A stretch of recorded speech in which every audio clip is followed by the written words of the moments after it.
18 April 1983। আজ ঠিক এক সপ্তাহ পর আমি কলেজে গেলাম। ওই ঘটনার পর এতটা ভেঙে পড়েছিলাম যে সঙ্গে সঙ্গে কলেজে যাওয়ার শক্তি হয়নি। পুরো সপ্তাহ ডায়েরি লিখতে বসিনি। লেখার মতো ছিল বা কি, কেবল কান্না ছাড়া। এক সপ্তাহ আগে ভেবেছিলাম আমি বুঝি শক্ত হয়ে গেছি, সব সহ্য করতে পারবো, কিন্তু না, সেটি ছিল আমার ভুল ধারণা। ডায়েরি খুলে লিখতে গিয়ে বুঝলাম আমি কেবল রাগ আর শোকের ভেতরে ডুবেছিলাম। আর যখন সত্যিকারের অনুভূতিগুলো সামনে এলো তখন আর নিজেকে সামলাতে পারিনি, অঝরে কেঁদে ফেললাম। সেদিন আমি হোস্টেলের ছাদে গিয়েছিলাম, মনে হচ্ছিল এক লাফে সব শেষ করে দিই। মৃত্যুর কথা ভেবেই এক ধরনের শান্তি পাচ্ছিলাম, কিন্তু নিজেকে শেষ করতে পারিনি। অনেক মুখ, অনেক কণ্ঠস্বর আমার পায়ে পা জড়িয়ে ধরেছিল। মা, বাবা, ভাই বোনেদের মুখ, তাদের আশা, তাদের স্বপ্ন, তাদের ভরসা, সব আমাকে আঁকড়ে ধরেছিল। আমি থেমে গিয়েছিলাম। আমার কোনো অধিকার নেই তাদের স্বপ্ন কেড়ে নেওয়ার, মাটি করে দেওয়ার। তাই সেখানে বসে শুধু কেঁদেছিলাম। এই 7 দিন আমি আর কিছু করতে পারিনি। মনে হচ্ছিল সব কিছু শেষ হয়ে গিয়েছে। এখন আবার নিজেকে জোড়া লাগাতে হবে, বেঁচে থাকতে হবে তাদের জন্য যারা আমার উপর ভরসা করে। আজ অনেক কষ্ট করে কলেজে গিয়েছিলাম। ডিপার্টমেন্টের দিকে যেতে যেতে দূর থেকে জারুন আর তার গ্রুপকে দেখলাম। ওরা জোরে জোরে কি আলোচনা করছিল, হাসছিল। কিন্তু আমি খেয়াল করলাম ওদেরকে দেখার পর হঠাৎ আমার হাত পা কাঁপতে শুরু করেছে। জানতাম ওদের পাশ দিয়ে হেঁটে ক্লাসে ঢুকতে হবে। কপালে ঘাম জমছিল। এক মুহূর্তের জন্য মনে হলো এখান থেকে দৌড়ে পালিয়ে যাই। কিন্তু আমি আর কত পালাবো, আর কত, কার থেকে পালাবো? একদিন না একদিন তো মুখোমুখি হতেই হবে। আমি নিঃশব্দে ওদের পাশ দিয়ে হেঁটে গেলাম। আমাকে দেখে ওরাও একেবারে চুপ হয়ে গেল। তারপর সেই নীরবতা আমাকে অনুসরণ করতে করতে আমার সাথে ক্লাসে ঢুকে পড়ল। ওদের অভ্যর্থনাতেই বুঝে গেলাম লাইব্রেরির সে ঘটনা সবাই জেনে গেছে। স্বাভাবিকভাবেই এটা গোপন থাকার নয়, শুধু চেয়েছিলাম কোনো শিক্ষক যেন এই নিয়ে আমার সঙ্গে কথা না বলেন। আর সত্যি ক্লাসগুলো স্বাভাবিকভাবেই যাচ্ছিল। শিক্ষকরা আমার অনুপস্থিতির কারণ জিজ্ঞেস করেছিলেন, কিন্তু বিস্তারিত কিছু জানতে চাননি। তবে আবরার স্যার আমাকে দেখেই প্রশ্ন করলেন, এতদিন কোথায় ছিলে? জানি না স্যারের গলাটা সত্যি শক্ত ছিল নাকি শুধু আমার কাছে এমন মনে হলো। স্যার, আমার কিছু কাজ ছিল। সেই একই বাক্য আমি সকাল থেকে বারবার বলেছিলাম। কী কাজ ছিল? স্যার, কিছু নোট তৈরি করতে হয়েছিল। আবারও একটা মিথ্যা কথা বললাম। তুমি আর জারুন এই পিরিয়ড শেষে আমার অফিসে আসবে। এ কথাটাই আমি শুনতে চাইছিলাম না, তবুও শুনে ফেললাম। 2টো ক্লাস শেষ করে আমি তার অফিসে গিয়েছিলাম। জারুনও তখন সেখানেই উপস্থিত ছিল। স্যার আমাকে দেখে টেবিলের সামনে থাকা চেয়ারটি দেখিয়ে বললেন, কাশফ, বসো এখানে। আমি চুপচাপ বসলাম। সেদিন লাইব্রেরিতে কি হয়েছিল? কোনো ভূমিকা ছাড়াই তিনি প্রশ্ন করলেন। আমি উদাস ভঙ্গিতে বললাম, কোন দিন স্যার? তিনি এবার কড়া গলায় বললেন, সেদিনটা যেদিন থেকে তুমি আর ক্লাসে আসোনি। কিছু হয়নি স্যার। আমার উত্তর শোনার সাথে সাথে তার মুখে বিস্ময় ফুটে উঠল। হয়তো এমনটা শোনার আশা করেননি তিনি। যদি কিছু নাই হয়ে থাকে তবে ও তোমাকে চড় মেরেছিল কেন? তিনি এবার সরাসরি প্রশ্ন করলেন। এই প্রশ্নটা ওকেই করা উচিত, আমাকে নয়। আমি শান্ত স্বরে জবাব দিলাম। তিনি কিছুক্ষণ আমার দিকে তাকিয়ে রইলেন, তারপর দৃষ্টি ফেরালেন জারুনের দিকে। তুমি ওর ওপর হাত তুলেছ কেন? জারুন বিন্দুমাত্র দ্বিধা না করে বলল, ও আমাকে চরিত্রহীন বলেছিল। এ কথা শুনে আমি তো ওকে পুরস্কৃত করতে পারি না। স্যার আবার আমার দিকে তাকালেন। তাহলে বলো, কেন তুমি এমন কথা বলেছ? তার চোখে অস্বস্তি আর আঘাতের ছাপ স্পষ্ট। আমি দৃঢ় কণ্ঠে বললাম, কারণ ও আসলেই চরিত্রহীন। তিনি ক্ষোভে আমাকে ধমক দিলেন। তুমি এখানে পড়তে এসেছো নাকি অন্যের চরিত্রের বিচার করতে এসেছো? অন্যকে ছোট করার অধিকার তোমাকে কে দিয়েছে? যদি ঠিক এ কথাটাই ও তোমাকে বলতো, কেমন লাগতো? লজ্জা হওয়া উচিত তোমার। আমি তার রাগকে পাত্তা না দিয়ে ঠান্ডা গলায় বললাম, আমার কোনো অনুশোচনা নেই স্যার। আমি তখনও বলেছিলাম, এখনও বলছি, ও একটা চরিত্রহীন। স্যার হতাশ হয়ে বললেন, আমি ভেবেছিলাম তুমি আমার ভালো ছাত্রীদের একজন। ভেবেছিলাম হয়তো জারুনি ভুল করেছে আর ওকে ক্ষমা চাইতে হবে, কিন্তু আসলে ক্ষমা চাইবার জায়গায় দাঁড়িয়ে আছো তুমি। আমি বিশ্বাস করেছিলাম তুমি ভালো পরিবার থেকে আসা, ভদ্র, বড় এক মেয়ে, অথচ তুমি আমার সব ধারণা ভুল প্রমাণ করে দিলে। আমি তিক্ত হাসি হেসে বললাম, ধন্যবাদ আপনার সব সুন্দর মন্তব্যের জন্য। আর হ্যাঁ, আমার হয়তো ভালো শিক্ষা হয়নি, কারণ আমাদের পরিবার ধনী নয়। ওর পরিবারে টাকা আছে, তাই ওর চরিত্র বড় ভালো। আপনি ওকে ভালো করেই চেনেন। ও কতটা সৎ, কতটা চরিত্রবান তা আপনার অজানা নয়।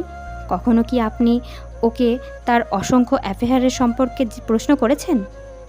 আজ আমাকে জবাবদিহি করতে হচ্ছে কেন আমি ওকে চরিত্রহীন বলেছি। যদি আমিও ওর আশেপাশে ঘুরোঘুরি করা মেয়েদের ভিড়ে যোগ দিতাম, আসলে দোষ আমারই। আমি কেন ফ্ল্যাট হতে রাজি হইনি? আর এই দোষে আমার কোনো অনুশোচনা নেই, আফসোসও নেই। আপনার আমাকে আর বেশি দিন সহ্য করতে হবে না, কয়েক মাসের ব্যাপার মাত্র। আর ওর কথা যদি বলেন, আমার চোখে ওর কোনো মূল্য নেই, কোনো সম্মান নেই। আমি যদি ওর মতো নিচে নামতাম, তবে ওকে আরও ঘৃণ্য শব্দে ডাকতাম। এসব বলে আমি আর কোনো প্রতিক্রিয়ার অপেক্ষা করলাম না, দরজা ঠেলে বেরিয়ে এলাম। আমি কেনই বা নিজের অযথা ব্যাখ্যা দেব? আমার কোনো দোষ ছিল না। তারা যদি আমাকে খারাপ ভাবে, ভেবে যাক। আগেও তো এখানে কেউ আমার প্রশংসাই ছিল না। এখন যদি স্যারও আমাকে খারাপ ভাবে, তাতে বা কি? যখন আল্লাহর দৃষ্টিতে আমি দোষী, তখন মানুষের চোখে ভালো সেজে কী লাভ? 18 এপ্রিল 1983। বুঝতে পারছি না কেন যেন আমার প্রতিটা দিনই একই রকম যাচ্ছে, হতাশ আর বিষণ্ণতায় ঘেরা। আজও দিনটা খারাপ কেটেছে, আর তার কারণ সেই পুরনো ঘটনার পর আজ প্রথমবার ও কলেজে এসেছে। আমরা তখন ডিপার্টমেন্টের সিঁড়িতে দাঁড়িয়ে আড্ডা দিচ্ছিলাম। হঠাৎই দেখি মাথা নিচু করে একেবারে চুপচাপ আমাদের পাশ দিয়ে হেঁটে গেল ও। ঘটনার পর দিনই আবরার স্যার আমাকে এই বিষয়ে জিজ্ঞাসা করেছিলেন। আমি তাকে বলেছিলাম ও আমাকে অসৎ চরিত্রের বলেছে, কিন্তু স্যারের বিশ্বাস হচ্ছিল না। কোনো কারণ ছাড়াও এমন কিছু বলতেই পারে না। আমি বলেছিলাম, যখন ও কলেজে আসবে তখন স্যার চাইলে নিজে জিজ্ঞাসা করে নিতে পারেন। আজ যখন ও কলেজে ঢুকলো, স্যার ওকে আর আমাকে ক্লাস পরের রুমে ডাকলেন। আমি ভয়ে কাঁপছিলাম, যদিও সব বলে দেয়, কিন্তু ও এমনভাবে কথা বলল যেন কিছুই বলেনি, অথচ সব বলে দিয়েছে। ও বেরিয়ে যেতেই স্যার আমাকে বললেন, তুমি ওকে কি বলেছিলে যে ও তোমাকে অসৎ চরিত্রের বলেছে? আমি গলা শুকিয়ে আসা স্বরে বললাম, স্যার আমি ওকে কিছুই বলিনি, ও ভুল বুঝেছে। স্যার কঠিন গলায় বললেন, আমি তোমাকে ভালো করে চিনি। কোনো মেয়ে বিনা কারণে এত বড় অভিযোগ করতে পারে না, তাও আবার কাশ্যপের মতো মেয়ে। ও ভুল করেনি, নিশ্চিত তুমি কিছু করেছো। আমি তখন নিজেকে সামলানোর চেষ্টা করে বললাম, হ্যাঁ আমি করেছি। কিছু মন্তব্য করেছিলাম বটে, কিন্তু ওর সামনে না, বন্ধুদের আড্ডায়। তবে আমি ওকে নিয়ে কোনো ধরনের অসভ্যতা করিনি। আবরার স্যার জিজ্ঞাসা করলেন, কি মন্তব্য করেছিলেন? আমার ভেতরটা কেঁপে উঠল। হঠাৎ মনে হলো আমার বলা কথাগুলো এত নির্দোষও ছিল না যে আমি নির্দ্বিধায় স্যারের সামনে পুনরাবৃত্তি করতে পারি। তখনই প্রথমবার আমার মনে হলো আমি যা বলেছি তা মোটেও নিরীহ কিছু ছিল না। ফলে আমি একটু ঘুরিয়ে বললাম, স্যার সবসময় আমরা যা বলি তার মানে সত্যি হয় না। অনেক সময় শুধু বন্ধুদের সামনে দাপট দেখানোর জন্য কিছু বলে ফেলা হয়, তাতে আসলে কাউকে আঘাত করার উদ্দেশ্য থাকে না। তারপর একটু এদিক সেদিক ঘুরিয়ে শেষ পর্যন্ত স্যারকে প্রায় পুরো ঘটনাই বলে দিলাম। স্যার দীর্ঘশ্বাস ফেলে বললেন, এসব বাজে কাজের কিছুটা হয়তো তুমি বলেছ, কিন্তু পুরোটা বলার সাহস তোমার নেই। আমি মাথা নিচু করে নীরব রইলাম। তিনি আবার বললেন, তাহলে অসৎ চরিত্র শব্দটা তোমার কাছে গালি হয়ে গেল কেন? এসব বাজে কাজের ওপরও তুমি নিজের জন্য কি সম্মান বা উপাধি আশা করছো? আমি তো ভেবেছিলাম তোমার সব অ্যাফেয়ার শুধু তাদের নিয়ে যারা নিজেরাও কলেজে শুধু মজা করার জন্য আসে। কিন্তু তুমি এতটা নিচে নামতে পারো তা আমি ভাবতেও পারিনি। তুমি কি ওকে চড় মেরেছিলে? চড় তো তোমার মুখেই মারা উচিত ছিল। তুমি নারীর প্রতি সম্মান দেখানো পর্যন্ত ভুলে গেছো। নিজের বন্ধুদের আড্ডায় বসে তুমি এসব বলো? তোমার তো লজ্জায় মরে যাওয়া উচিত। স্যারের প্রতিটা কথা আমার লজ্জা আর অপরাধবোধ আরও বাড়িয়ে দিল। শেষে তিনি তীব্র কণ্ঠে বললেন, এখনই এখান থেকে বের হয়ে যাও, আর কখনো আমার সামনে আসবে না। আমি চেয়ার ছেড়ে উঠে গিয়ে তার সামনে কার্পেটের ওপর হাঁটু গেড়ে বসে পড়লাম। আই এম সরি স্যার, আমি স্বীকার করছি আমি ভুল করেছি, কিন্তু এটাই ছিল আমার জীবনের প্রথম ভুল। আপনি কি দয়া করে আমাকে আরেকটা সুযোগ দেবেন না স্যার? তুমি আমাকে এমন আঘাত দিয়েছো যা ভাষায় প্রকাশ করা যাবে না। আমি কখনো তোমার কোনো সম্পর্ক বা অ্যাফেয়ার নিয়ে কথা বলিনি, কারণ আমার কাছে কখনো কোনো খারাপ খবর পৌঁছায়নি। পড়াশোনায় তো তুমি কখনো অবহেলা করনি, কিন্তু এবার তুমি আমার ভরসাতে আঘাত করেছো। আমি সবসময় তোমাকে নিজের সন্তানের মতো দেখেছি, তাই আমার কষ্টটা আরও গভীর। তোমার জায়গায় অন্য কেউ হলে আমি এ বিষয়ে এতটা কথা বলতাম না, কিন্তু তুমি আলাদা।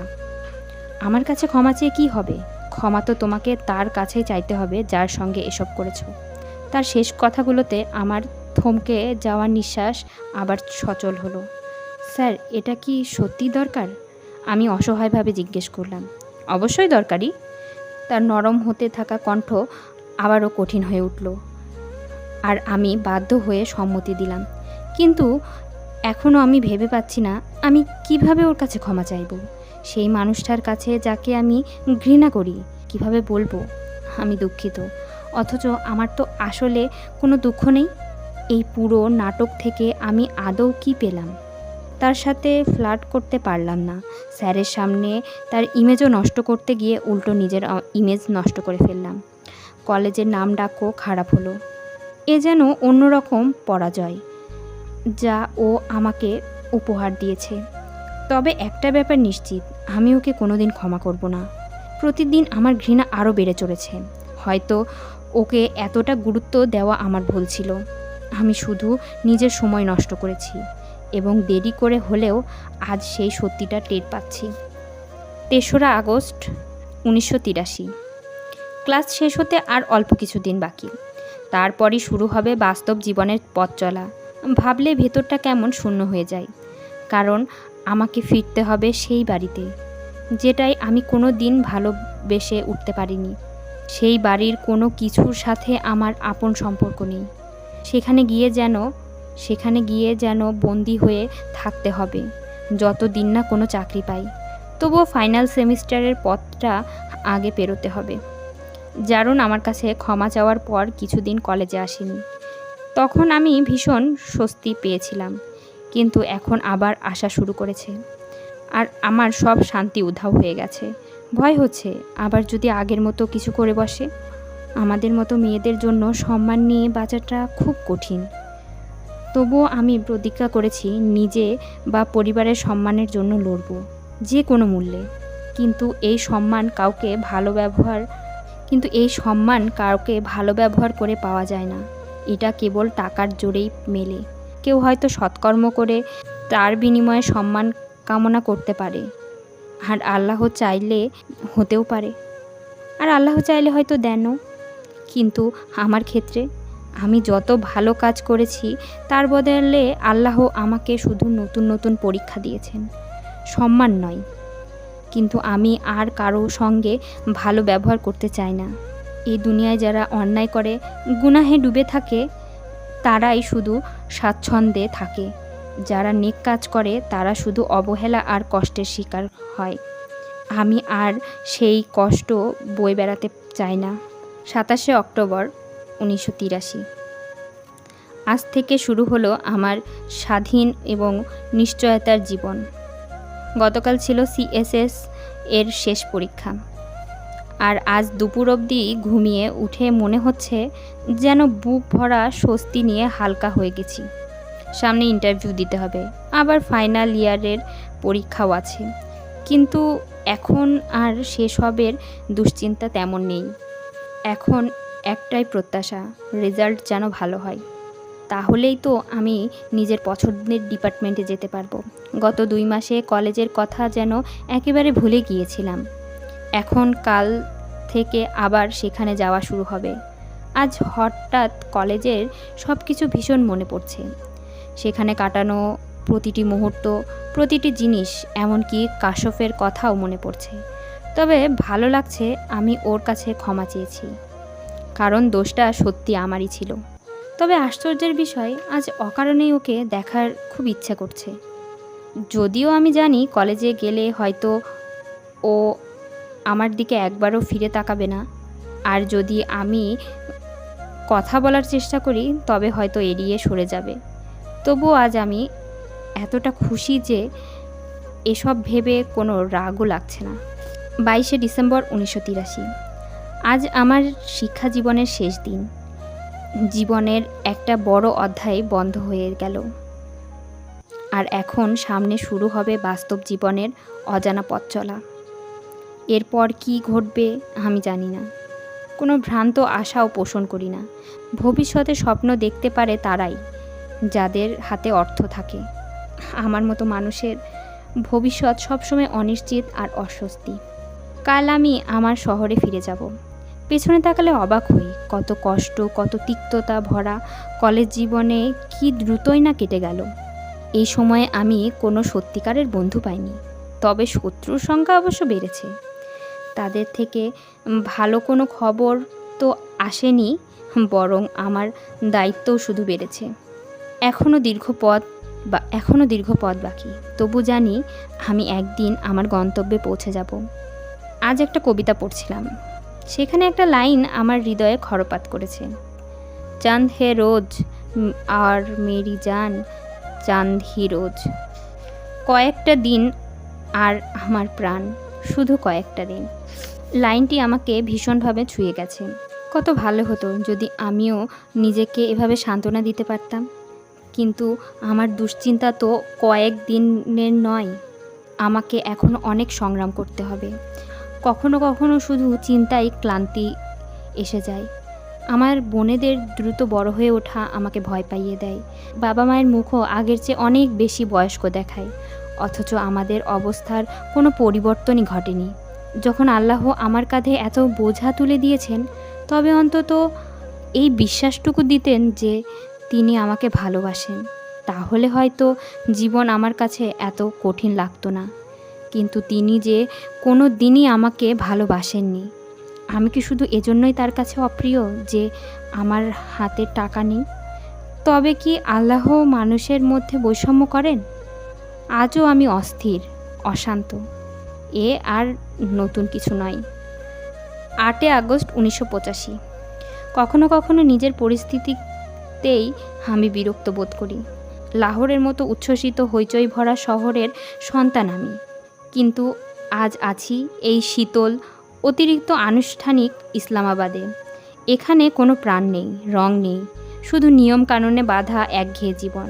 মাঝে মাঝে দূতাবাসের কোনো অনুষ্ঠানে যাই, কিন্তু সেখানেও সেই যান্ত্রিক আনুষ্ঠানিকতা, যেখানে দাঁড়িয়ে থাকতে ইচ্ছে করে না। এখন শুধু চাই যেন আমার পোস্টিং অন্য কোনো দেশে হয়ে যায়, তবে হয়তো আমি আমার কাজটাকে উপভোগ করতে পারবো। আগামী বছরই হয়তো সেটা হয়ে যাবে, কারণ সাউথ ইস্ট এশিয়া ডেস্কে কাজ শুরু করেছি 1 বছর হয়ে গেল। ফরেন সার্ভিস আমার স্বপ্ন ছিল, আর সেই স্বপ্ন পূরণ হয়েছে। কিন্তু তবুও মাঝে মাঝে এই কাজটা একঘেয়ে মনে হয়। এখানে না আছে হাসি খুশি মুখ, আর না আছে ওড়নার ওড়াউড়ি। এই সার্ভিসে যে কয়জন মেয়ে আছে তারাও থাকে নিচের পদে, আর তাদের সঙ্গে আমি খুব বেশি মেলামেশা করতে পারি না। আমি ভীষণ মিস করি কলেজ জীবনকে। কি সুন্দর ছিল সেই দিনগুলো। প্রতিদিন নতুন নতুন কার্যক্রম, একের পর এক সুন্দরী মুখ, প্রতিটি মুহূর্তে প্রাণের সজীবতা। সব কিছু মনে পড়ে, আমার বন্ধু, গার্লফ্রেন্ডরা, এমনকি কাশফকেও। সেও ছিল অদ্ভুত এক মেয়ে, হয়তো আমার জীবনে আসা মেয়েদের মধ্যে সবচেয়ে অদ্ভুত।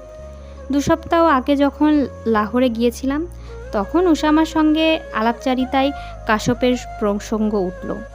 উসামা আমাকে জিজ্ঞেস করেছিল, জারুন, কাশফ সম্পর্কে কিছু জানিস তুই? ওর প্রশ্নে আমি অবাক হয়েছিলাম। না, কিছু জানি না। কেন? তুই কেন জিজ্ঞেস করছিস? এমনি ভেবেছিলাম হয়তো তুই জানিস। আরে বাদ দে, আমি কিছুই জানি না। সেই ঘটনার পর ওর সঙ্গে আর কখনো কথা হয়নি। আচ্ছা বলতো, তুই কি ওর প্রেমে পড়েছিলি? আমার কথা শুনে ও কুশন তুলে আমার দিকে ছুঁড়ে মারল। তোর কামিনাপনা এখনও যায়নি। অন্তত এই কথাই প্রমাণ হলো যে একবার কামিনা, সে চিরকাল কামিনাই থাকে। চাই সে এবার মন্ত্রী বা রাষ্ট্রদূত হয়ে যাক।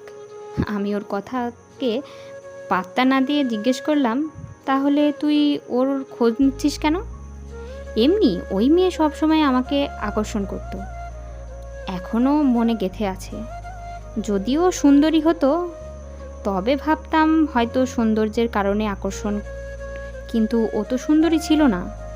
তবুও ওর মধ্যে এমন কিছু ছিল যা ওকে অন্যদের থেকে আলাদা করে রাখত। কী ছিল সেটা আজও বুঝে উঠতে পারিনি। তবে আমার এই কথাগুলোকে প্রেম হিসেবে মনে করিস না। সব সম্পর্কই যে ভালোবাসা হয় এমনটা নয়। ওর কথাগুলো শুনে আমি যেন চমকে উঠলাম, কারণ ঠিক একই অনুভূতি আমারও ছিল কাশফকে ঘিরে। তাহলে কি অন্য ছেলেরাও ওর ব্যাপারে একইভাবে ভাবতো? মাঝে মাঝে মনে হয় ওর সঙ্গে অন্যায় করেছিলাম। অনেকবার ভেবেছি আবার ওর কাছে ক্ষমা চাইব, কিন্তু সাহস হয়নি। প্রায় মনে হয় ও এখন কোথায়, হয়তো বিয়ে হয়ে গেছে, হয়তো কোথাও চাকরি করছে। আজও কি ও কলেজের মতনই আছে, নাকি বদলে গেছে? আমার গভীর ইচ্ছে একবার ওর সঙ্গে দেখা হোক। জীবনের অনেক ইচ্ছাই তো পূর্ণ হয়, দেখা যাক এই ইচ্ছাটাও পূরণ কবে হয়।